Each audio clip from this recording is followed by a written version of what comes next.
स्वागत आहे तुमचं माझ्या एका छान अशा आणि नवीन रेसिपीमध्ये। तर अगोदरच्या व्हिडिओंना खूप सारं प्रेम देत आहे त्यासाठी खूप खूप आभार तुमचे। आणि असेच नवनवीन व्हिडिओ तुमच्यासोबत नवनवीन नाश्त्याचे पदार्थ मुलांच्या टिफिनसाठी मी रेसिपी घेऊन येत राहील आणि तुम्ही माझ्या चॅनलला प्लीज सबस्क्राइब करा। तर ही रेसिपी ना जे घरी साहित्य अवेलेबल आहे त्या साहित्यामध्येच बनवलेली आहे मी, काही दुसरं बाहेरून आणायची गरज नाही आहे।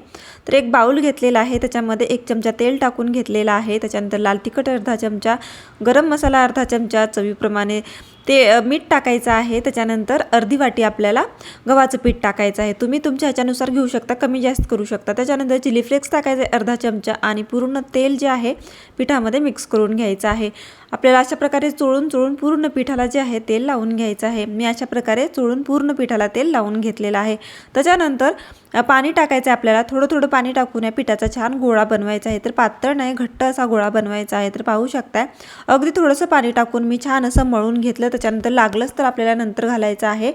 तर थोडं थोडं पाणी टाकून आपल्याला घट्ट असा गोळा तयार करून घ्यायचा आहे। तर इथे मी घट्ट असा गोळा तयार करून घेतलेला आहे। आता आपल्याला एकजीव करायचा आहे, थोडंसं अजून एकजीव करून ह्याला मळून घ्यायचा आहे आणि हा पिठाचा गोळा आपल्याला 10 ते 15 मिनिटांसाठी साईडला ठेवायचा आहे, म्हणजे पीठ छान भिजेल आणि छान असं मऊ पडेल। तोपर्यंत आपण चटपटीत असं सारण तयार करूया। त्यासाठी इथे एक बाउल घेतलेला आहे, त्याच्यामध्ये 1 वाटी मी किसलेला बटाटा टाकलेला आहे, तर बारीक किसणीने किसून घेतलेला आहे। त्याच्यानंतर 1 कांदा बारीक चिरून घेतलेला आहे, त्याच्यानंतर गाजरसुद्धा मी बारीक किसून घेतलेला आहे, त्याच्यानंतर 2 मिरच्या मी बारीक कट करून घेतलेल्या आहेत। त्याच्यानंतर आपल्याला मीठ टाकायचे अर्धा चमचा आणि आपल्याला अशा प्रकारे मिक्स करून घ्यायचं आहे।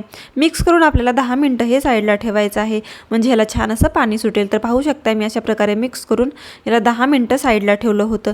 10 मिनिटांनंतर हे पूर्ण असं पाणी सुटेल आणि आपले जे बटाटा कांदा गाजर आहे ते छान असे मऊ पडतील। तर पाहू शकता 10 मिनिटांनंतर छान असं पाणी सुटलेलं आहे। आता मी ह्याचं पाणी पूर्ण पिळून घेणार आहे। अशा प्रकारे पूर्ण आपल्याला जेवढं पिळता येईल तेवढा जोर लावून आपल्याला पिळून पूर्ण पाणी काढून घ्यायचं आहे। तर अशा प्रकारे मी पिळून घेते आणि पूर्ण पाणी काढून टाकते ह्याच्यामधलं।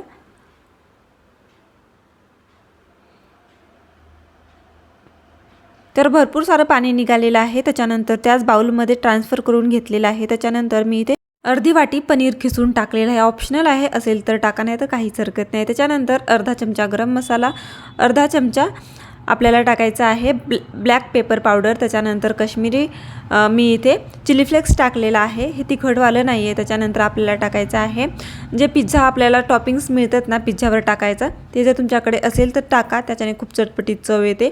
आणि ते ब्लॅक सोया सॉस असतो ना, तो आपल्याला 1 चमचा टाकायचा आहे आणि मिक्स करायचा आहे। मीठ टाकू नका, कारण आपण अगोदर मीठ टाकून पाणी काढून घेतलेलं आहे, त्याच्यानंतर आपल्याला मीठ टाकायचं नाही आहे। तर ते ब्लॅक सोया सॉस टाकलेला आहे मी आणि आपल्याला अशा प्रकारे मिक्स करून घ्यायचं आहे, त्याच्याने ना खूप चटपटीत चव येते। त्याच्यानंतर आपण सारणसुद्धा बनवून घेतलेलं आहे, तोपर्यंत आपलं हे पीठसुद्धा छान मऊ झालेलं आहे। अगदी थोडंसं हात म्हणून मी अशा प्रकारे मळून एकजीव करून घेणार आहे त्याचा गोळा आणि त्याचे 2 भाग करून घेणार आहे। तर पाहू शकताय किती पीठ घट्ट आहे ते। त्याच्यानंतर आपल्याला आता ह्या 2 भाग करून घेतलेले आहेत, म्हणजे ज्या 2 चपात्या होणार आहेत। तर अशा प्रकारे आता मी लाटून घेणार आहे, पातळ मोठी अशी आपल्याला साईजची चपाती लाटून घ्यायची आहे। मी पीठ वगैरे काहीच लावत नाही आहे, कारण पीठ लागणार नाही आहे, घट्ट पीठ आहे, चिकटत नाही आहे। जर तुमचं पातळ असेल तर थोडंसं पीठ तुम्ही लावू शकता इथे कोरडं गव्हाचं, तर लागतच नाही थोडंसं घट्ट मळल्यानंतर। तर पाहू शकता मी मोठी अशी चपाती लाटून घेतलेली आहे। त्याच्यावर आपल्याला आता हे सारण भरायचं आहे, पूर्ण अशा प्रकारे चपातीवर लावून घ्यायचं आहे किंवा पसरवून घ्यायचं आहे। तर भरपूर सारं सारण मी भरते आतमध्ये, अशा प्रकारे आपल्याला कडेपर्यंत ठेवत जायचं आहे। तर पाहू शकता भरपूर असं सारण मी आतमध्ये टाकलेलं आहे। त्याच्यानंतर आपल्याला ह्याचा एक रोल तयार करून घ्यायचा आहे, तर गच्च असा रोल तयार करून घ्या, म्हणजे निसटणार नाही। तर भरपूर सारण मी टाकलेलं आहे त्या चपातीवर। त्याच्यानंतर अशा प्रकारे आपल्याला रोल बनवून घ्यायचा आहे,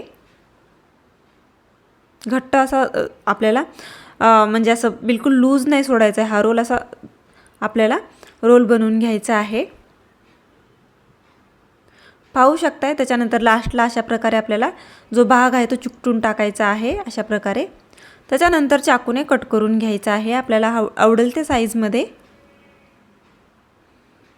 तर लांब लांबच साईज ठेवा, त्याच्याने खूप छान दिसतं। तर पाहू शकताय मस्त असं आतमध्ये भरपूर सारं सारण बसलेलं आहे। आणि मस्त कट केल्यानंतर ना खूप छान असं साईज आलेली आहे। पटापट कट करून घ्यायचं आहे आपल्याला। आणि राहिलेले जे आहे एक चपाती राहिली आहे ती सुद्धा आपल्याला अशाच प्रकारे बनवून घ्यायची आहे। आणि ही सुद्धा मी छान असं बनवून कट करून घेतलेली आहे।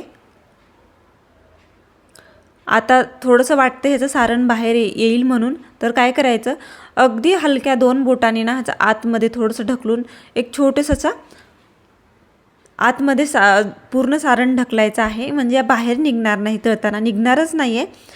पण अशा प्रकारे आपल्याला सारण गच्च आतमध्ये बसतं। तर पाहू शकता मी अशा प्रकारे करते, तसं करून घ्यायचं आहे आपल्याला,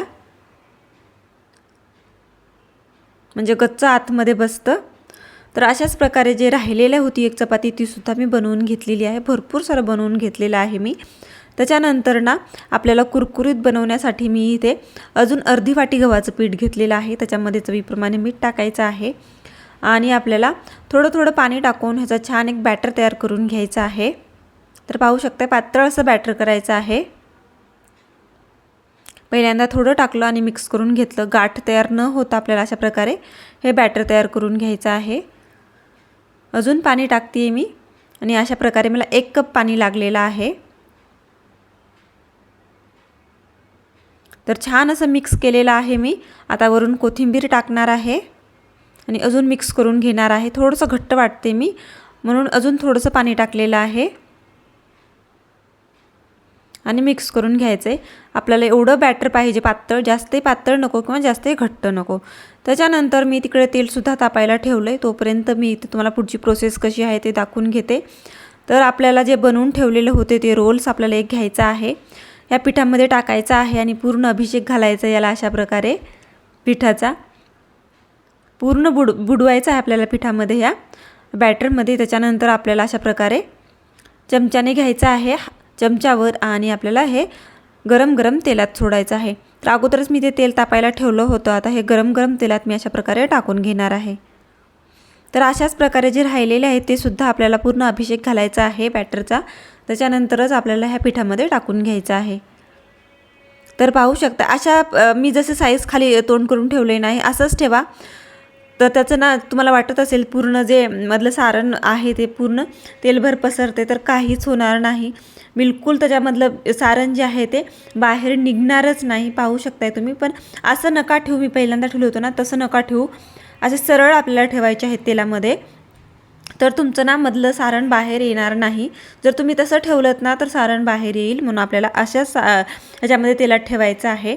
तर अशाच प्रकारे मी सगळे पटापट ठेवून घेणार आहे पिठामध्ये बुडवून, त्या बॅटरमध्ये बुडवून।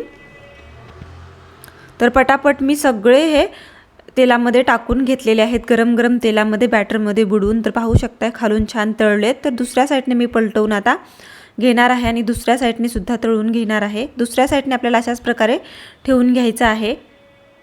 तर पाहू शकताय किंचितही आतमधलं सारण बाहेर आलेलं नाही आहे, जशास तसं फिट्ट असं सारण आतमध्ये बसलेलं आहे।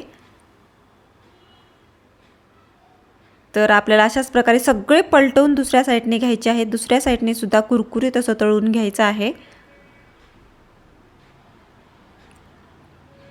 तर पाहू शकता मी दुसऱ्या साईडने पलटवून दुसऱ्या साईडने सुद्धा छान असं कुरकुरीत तळून घेते। आणि जर सगळं खालून वरून तळल्यानंतर ना आपल्याला अशा प्रकारे ठेवायचं आहे, म्हणजे साईडने जे आहे ते साईडने सुद्धा तळेल। पाहू शकता मी अशा प्रकारे ठेवलेलं आहे। तसं करून सुद्धा आपल्याला छान असं कुरकुरीत तळून घ्यायचं। इतकं कुरकुरीत होतं ना आणि आतून इतकं सॉफ्ट होतं। तर पाहू शकताय सगळीकडून मी आलटून पालटून खालून वरून सगळीकडून तळून घेतलेलं आहे, कुठेही कच्चं असं राहिलेलं नाही आहे। आता आपल्याला काढून घ्यायचे, सगळे छान असे तळले गेलेले आहेत। तर आपल्याला बिलकुल तेल आतमध्ये ठेवायचं नाही आहे, पूर्ण तेल गाळून आपल्याला हे बाहेर काढून घ्यायचं आहे। तर पाहू शकताय पहिल्यांदा मी अशा प्रकारे झाऱ्यावर घेते आणि आपल्याला ह्याच्यातलं अशा प्रकारे तेल काढायचं आहे। बिलकुल तेलकट होत नाहीत जर तुम्ही असे तेल काढून जर घेतलात तर, जर जशाच्या तसेच काढून जर टाकला तर तेलकट होतात। तर पाहू शकताय मस्त असे रेडी झालेले आहेत। आता एक एक बाहेर काढून घेते आणि राहिलेले जे आहेत ते सुद्धा मी अशाच प्रकारे तळून घेणार आहे। एकदम छान क्रंची असे झालेले आहेत आणि भरपूर सारे झालेले आहेत। 2 चपातीमध्ये पाहू शकताय किती जास्त झालेले आहेत। तुम्ही मुलांनाच्या टिफिनला जर स्नॅक्स द्यायचं असतील तर तुम्ही हे स्नॅक्स त्यांना देऊ शकता किंवा घरीच छोटी मोठी पार्टी असेल, तुम्ही पार्टीला ही रेसिपी बनवू शकता. समोसाऐवजी ना तुम्ही ही रेसिपी नक्की ट्राय करा, खूप टेस्टी लागते. तर पाहू शकताय भरपूर सारं बनवून घेतलेलं आहे मी आणि एकदम क्रंची झालेले आहेत बाहेरून आणि आतून इतके सॉफ्ट झाले आहेत ना. तर पाहू शकताय तुम्ही.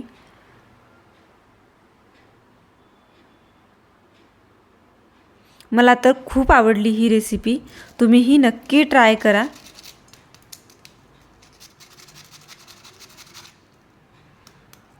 तर पाहू शकता आतमध्ये सारण किती गच्च बसलेलं आहे, बिलकुल थोडंसुद्धा निघालेलं नाही आहे आणि इतकं टेस्टी झालं नाही. तुम्हाला आत एक फोडून दाखवणार आहे.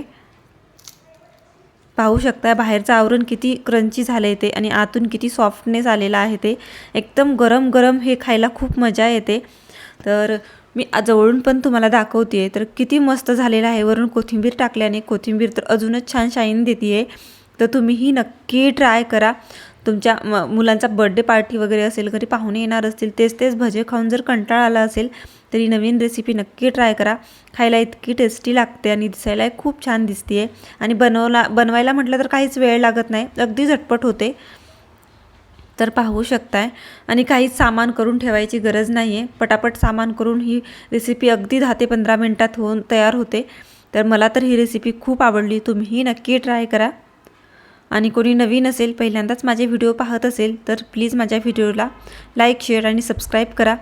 जसं माझ्या व्हिडिओला प्रेम देत आहे तसंच अजूनही देत राहा.